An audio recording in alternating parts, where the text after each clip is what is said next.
26 வருட நம்பிக்கை, லட்சக்கணக்கான சந்தோஷ திருமணங்கள். கல்யாணம்னாலே தமிழ் மேட்ரிமோனி தான். எதனால இந்த தோஷம் வருது, நாகதோஷம் இருக்கு அப்படின்னா அவங்க என்னதான் சார் பண்றது? இந்த ஜாதக கட்டத்தில் இந்த ராகும் கேதும் எந்தெந்த கட்டங்களில் இருக்கிறார்கள், லக்னத்துக்கு எத்தனாவது இடத்துகளில் இருக்கிறார்கள், என்னென்ன நட்சத்திர சாரம் வாங்கியிருக்கிறார்கள், என்னென்ன கிரகங்களுடைய சேர்க்கை பெற்றிருக்கிறார்கள், எந்தெந்த கிரகங்களுடைய பார்வையுடன் இருக்கிறார்கள் என்பதை பொறுத்து தான் இந்த ராகு தோஷம் கேது தோஷம் அமையுது. இந்த நாகதோஷம் அப்படிங்கிற ஒரு விஷயம் வருதுன்னா காலத்தே காரியம் நடக்காது. தோஷம் ஏற்பட்டுச்சுன்னா அவங்களுக்கு நடக்க வேண்டிய செயல்கள் அந்த தருணத்தில் நடக்கும். அப்படியே நடந்தாலும் அதில் வந்து பிரச்சனை வரும், அது முற்று பெறாது, முழுமை பெறாது, அது ஏதாவது தோல்வியில் போய் முடியும். இந்த குண்டலினி பாம்பு தோஷம் எப்படி வரும்னு கேட்டிங்கன்னா, ஆத்மாவில் அழுக்கு ஏற்பட்டு மனதால் கெட்ட சிந்தனை, தீய சிந்தனை, தீய எண்ணங்கள், இந்த இதோட ஒருத்தன் வாழ்கிறான் அப்படின்னா அவன் வாழ்ந்து மறைஞ்சது அடுத்த பிறப்பு வரும் பொழுது இந்த சிந்தனையிலே குண்டலினி சக்தி மூலமாக இவனுக்கு ராகு தோஷமாக வரும். கடுமையான தண்டனை அவனுக்கு கொடுக்கணும் அப்படின்னா செய்த பூர்வ புண்ணு ஜாதகத்தில் பூர்வ ஜென்மத்தில் பாவத்தில் இவனுக்கு மன்னிக்கவே கூடாது, இவனுக்கு தண்டனை தான் கொடுக்கணும்னு அந்த இறைசக்தி முடிவு ஏற்பட்டா அது ராகு கேது மூலமாக தான் அவங்களுக்கு தருவார். செவ்வாதோஷம் இருந்தால் செவ்வாதோஷம் இருக்கிறவங்கள தான் திருமணம் பண்ணிக்கணும். இருக்கிறதுலே ரொம்ப பொல்லாத தோஷம்னா இந்த நாகதோஷமாக இருக்கட்டும், செவ்வாதோஷத்தெல்லாம் சொல்கிறாங்க. அதெல்லாம் உண்மையா சார்? இப்போ ராகதோஷத்தை பற்றி பேசணும், அந்த இடத்த பொறுத்து தான் அது மாறும்போது அதுக்கான வழிபாடை பண்ணி சரி பண்ணிக்கங்க நம்ம சொல்லிடுறோம். அதே மாதிரி அங்காரகனுக்கும் அதை வழிபாடை பண்ணி கண்டிப்பாக நிவர்த்தி. ஆதன் ஆன்மீகம் நேயர்களுக்கு ஷாம்லாவின் அன்பு கலந்த வணக்கங்கள். நம்ம ஆதன் ஆன்மீகத்துல ஆன்மீகம் சம்பந்தப்பட்ட பல கேள்விகளுக்குமே தினந்தோறும் ஒவ்வொரு வகைகளில் பதில்களை பார்த்துக்கிட்டு இருக்கோம். அந்த வகையில ஆன்மீகம், ஜோதிடம், வாஸ்துன்னு பல்துறை வித்தகராக இருக்கக்கூடிய பழனி முருகன் ஐயா அவர்கள் இன்னைக்கு நம்மோடு இணைஞ்சிருக்கிறாரு. நிறைய விஷயங்களை இன்னைக்கும் கேட்டு தெரிஞ்சுக்க போறோம். வாஸ்து ரீதியாகவும் ஜோதிட ரீதியாகவும் நிறைய பயனுள்ள தகவல்களை சொல்லிக்கிட்டு இருக்காரு. வணக்கம் சார். வணக்கம். எப்படி இருக்கீங்க சார்? தோஷம் அப்படிங்கிறத பத்தி எல்லாருக்குமே இப்போ ஒரு பயம் இருக்கு. தோஷம் அப்படின்னாலே நான் ஏதாவது ஒரு பரிகாரம் செய்கிறேன் அப்படிங்கிறதையும் நிறைய பேர் சொல்லி கேள்விப்படுவோம். ஆனால் இருக்கிறதுலே ரொம்ப பொல்லாத தோஷம் அப்படின்னா இந்த நாகதோஷம் அப்படிங்கிறதா. இந்த பேரை சொல்கிறதுக்கே நிறைய பேர் பயப்படுவாங்க சார். அச்சோ, இந்த தோஷத்தை பற்றி மட்டும் நான் பேச விரும்பலை அப்படிங்கிற மாதிரி. எதனால இந்த தோஷம் வருது, நாகதோஷம் இருக்குது அப்படின்னா அவங்க என்னதான் சார் பண்ணுறது? தோஷம்னாலே அதுக்குள்ள சந்தோஷம்னு ஒன்று இருக்குது. தோஷம், சந்தோஷம். சந்தோஷம் வந்து மகிழ்ச்சிக்குரியது தானே. ஆமாம் சார். அதுவும் ஒரு தோஷம் தானே. சந்தோஷங்கிறது மகிழ்ச்சி, அது நன்மையாக இருக்கு இல்லையா? அதே மாதிரி பிரதோஷம்னு ஒன்று இருக்கு. ஆமாம், இதுவும் தோஷம்தான். சரிங்களா? இப்போ நீ கேட்டது நாகதோஷம், செவ்வாதோஷம் அந்த மாதிரி கேட்டீங்க. தோஷம் அப்படின்னாலே வந்து குறை நீங்குவதற்கு பேர் தோஷம்னு அர்த்தம். குறை நீக்கப்பட வேண்டும். அதில் ஏதோ ஒரு கருமை இருக்குது, அது நீக்கணும். நீங்கின பகுதிக்கு பேர் தோஷம், இல்லை நீக்கப்பட வேண்டிய பகுதிக்கு பேர் தோஷம். ரெண்டுமே எடுத்துக்கலாம். குறை நிவர்த்தி ஆகிறதுக்கும் தோஷம், குறையோடு இருக்கிறதுக்கும் பேரும் தோஷம். குறை நிவர்த்தி ஆகிட்டா சந்தோஷம், குறை நிவர்த்தி ஆகலைன்னா தோஷம், இல்லைங்களா?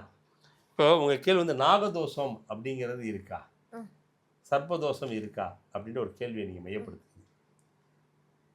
ஜாதக கட்டத்தில் இந்த ராகு கேதை வச்சு தான் இந்த நாகதோஷம் தீர்மானிக்கப்படுது. ராகு தோஷம், கேது தோஷம் ரெண்டையும் வைத்து நாகதோஷம் என்று தீர்மானிக்கப்படுது. இந்த ஜாதக கட்டத்தில் இந்த ராகும் கேதும் எந்தெந்த கட்டங்களில் இருக்கிறார்கள், லக்னத்துக்கு எத்தனாவது இடத்துகளில் இருக்கிறார்கள், என்னென்ன நட்சத்திர சாரம் வாங்கியிருக்கிறார்கள், என்னென்ன கிரகங்களுடைய சேர்க்கை பெற்றிருக்கிறார்கள், எந்தெந்த கிரகங்களுடைய பார்வையுடன் இருக்கிறார்கள் என்பதை பொறுத்து தான் இந்த ராகு தோஷம் கேது தோஷம் அமையுது. இதே ராகு யோகமாகவும் கேது யோகமாகவும் அமையும். ரெண்டுமே உண்டு. பாசிட்டிவாக இருந்தால் காலசர்ப்ப தோஷம், காலசர்ப்ப யோகம் என்று சொல்வார்கள். காலசர்ப்ப யோகம் என்பது ராகு கேதுக்கு வெளியில் கிரகங்கள் இருந்தால் காலசர்ப்ப யோகம். காலசர்ப்ப தோஷம் என்பது ராகு கேதுக்குள்ளே அனைத்து கிரகங்களும் மாட்டிக்கொண்டால் காலசர்ப்ப தோஷம் என்று சொல்வார்கள். இந்த நாகதோஷம் அப்படிங்கிற ஒரு விஷயம் வருதுன்னா இந்த காலத்தே காரியம் நடக்காது. தோஷம் ஏற்பட்டுச்சுன்னா அவங்களுக்கு நடக்க வேண்டிய செயல்கள் அந்த தருணத்தில் நடக்காது. லேட்டாக தான் எல்லாமே தாமதமாகும், தள்ளி போகும். அப்படியே நடந்தாலும் அதில் வந்து பிரச்சனை வரும், அது முற்று பெறாது, முழுமை பெறாது, அது ஏதாவது தோல்வியில் போய் முடியும். இந்த மாதிரி பல சங்கடங்களையும் பல சிக்கல்களையும் பல பிரச்சனைகளையும் உருவாக்கும் அப்படிங்கிறது அந்த நாகதோஷத்தினுடைய தீர்வு. அப்போ இந்த நாகதோஷங்கிறது வந்து அவங்களுக்கு எப்படி வருது அப்படிங்கிறத கேட்கும் பொழுது பொதுவாக பூமியில் எல்லாரும் என்ன சொல்லுவாங்க கேட்டிங்கன்னா, பாம்பு அடிச்சிட்டாங்க, பாம்பை மிதிச்சிட்டாங்க, பாம்பை கொண்டுட்டாங்க, இதனால நாகதோஷம் வருது அப்படிங்கிறது எல்லாருமே சொல்லுவாங்க. இந்த பாம்புனால ஒரு வகை இருந்தாலும் நம்ம உடலுக்குள்ள இருக்க குண்டலினி என்ற ஒரு பாம்பு இருக்கு. நம்ம உடம்புக்குள்ள 2 பாம்பு ராகு கேது இருக்கு. இந்த குண்டலினி பாம்புனுடைய தோஷம் ஏற்பட்டாலும் இவனுக்கு அந்த பிரச்சனை வரும். இந்த குண்டலினி பாம்பு தோஷம் எப்படி வரும்னு கேட்டிங்கன்னா, ஆத்மாவில் அழுக்கு ஏற்பட்டு மனதால கெட்ட சிந்தனை, தீய சிந்தனை, தீய எண்ணங்கள், இந்த இதோட ஒருத்தன் வாழ்கிறான் அப்படின்னா அவன் வாழ்ந்து மறைஞ்சக அடுத்த பிறப்பு வரும் பொழுது இந்த சிந்தனையிலே குண்டலினி சக்தி மூலமாக இவனுக்கு ராகு தோஷமாக வரும். அடுத்த ஜென்மத்தில் பிறக்கும்போது டெஃபினட்டாக ராகு தோஷமாக வந்துடும்.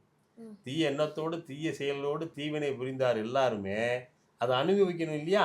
அப்போ அதை வந்து அவங்கள ஊட்டுவதற்கு அதுவே ராகு தோஷமாக வரும். அதுதான் நாகதோஷமாக வெளிப்படும். குண்டலினி தோஷம் தான் இதுக்கு பேர். பொதுவாக சொல்ல போனால் நான் சொல்ல புரியுதுங்களா? குண்டலினி மூலாதாரமா, மனிதனுடைய மூலாதாரம் இருக்கு இல்லையா, இதை மையப்புள்ளி அதுதான். அப்போ இவனுக்கு வந்து தண்டனை கொடுத்தே ஆகணும், இவனை வந்து வெளிவிடக்கூடாதுன்னு முடிவு ஆயிடுச்சு, இவன் செஞ்ச தப்புக்கு தண்டனை கிடைக்கணும் அப்படின்னு முடிவு பண்ணிட்டா அது நாகதோஷமாக தான் வந்து உட்காரும். வேறு எந்த தோஷமும் வராது.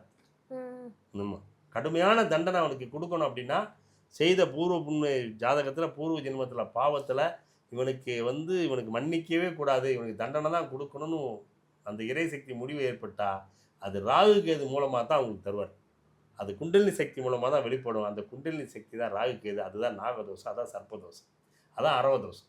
அது விடிவு தீர்வு அப்படின்னா அருமையான கேள்வி. அது கேட்கணும் எதுவும் அது சொல்லணும்னா நீ தீர்வு வேணும்ல எல்லாரும் கேட்கறது அதுதானே இல்லைங்களா? அப்போ இந்த நாகதோஷம் எனக்கு தெரியும். ஏன்னா கிரகணமே ராகு கேதுவால் முடியுது. உயிருக்கு இந்த சூரியனை உதிக்கக்கூடிய சூரியனையே ஒரு நாள் பிடிச்சி பகலில் ஒரு இரவாக கிரகணம் பிடிக்குதுல்ல, ராகு தான் கிரகணம் பிடிக்குது.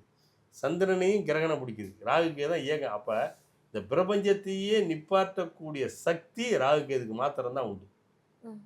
அப்போ நாகதோஷத்தினுடைய வலிமை எந்த அளவுக்கு இருக்குன்றதை நீங்கள் உணர்ந்துக்கங்க. உலக இயக்கத்தை நிலைநிறுத்தி நிப்பாட்டக்கூடிய சக்தி.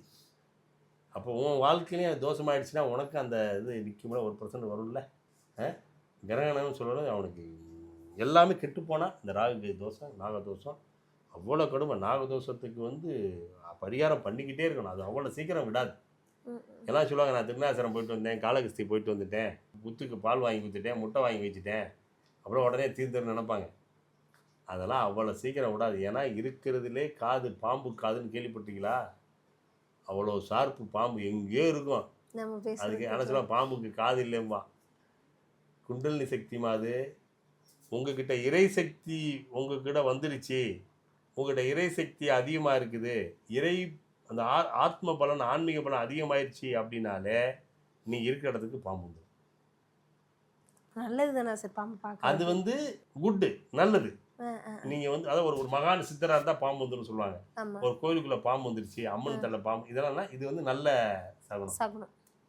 புரியுதுங்களா? இது அதே நேரத்தில் வந்து கெட்டதுக்கும் பாம்பு வரும், உங்களை பழி வாங்குறதுக்கு. புரியுதுங்களா? அதாவது சேடன் குடிபுகுமே அப்படின்னு சொல்லி ஔவையாருடைய செயல் ஒன்று இருக்குது. வெள்ளருக்கு பூக்குமே வேதாளம் இருக்குமே பாதாளம் மூடி படருமே சேடன் குடிபுகுமே. சேடன்னா கருணாகம். பாம்பு வந்து உன் வீட்டுக்குள்ளே வருது அப்படின்னாலும் உனக்கு வந்து இந்த செய்வனம் சூனியம் மாதிரி அது மட்டும் இல்லாமல் உங்க கூட எதிர்மறை இருக்குது அந்த இடத்துல. நாகப்புற்றுக்கு பால் வாங்குறது, நாகம் உள்ள ஆலயங்களில் போய் வழிபாட்டு பண்ணுறதுனால தோஷம் நிவர்த்தி ஆகிடும்னு சொல்லி போகிறது, அது அவ்வளோ சீக்கிரம் நடக்கிற காரியம் அல்ல. ஏன்னா இந்த ராகு என்பது பிறப்பின் ரகசியம், குண்டலினி சக்தியுடைய மூலாதாரம். அப்போது இது தொடர்ந்து செய்யணும், தொடர்ந்து செஞ்சு செஞ்சு செஞ்சு அதனுடைய அந்த கருணையை பெற்று அந்த தோஷம் யோகமாக மாறும். தோஷம் யோகமாக மாறும். ஆமாம். எந்த ராகுவால் இவங்க வந்து கஷ்டப்பட்டாங்களோ அதே ராகு கேது அந்த நாகமே இவங்களுக்கு யோகமாக மாறும். யோகமாக மாறும்பொழுது இவங்களுக்கு எல்லை இல்லாத பேரின்பம் கிடைக்கும்.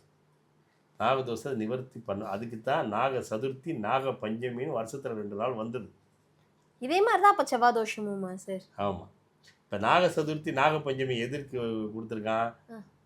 நாகத்தினால் ஏற்பட்டக்கூடிய வினை ஊழல் இதை கழிக்க வருஷத்தில் 2 நாள் உனக்கு வருது.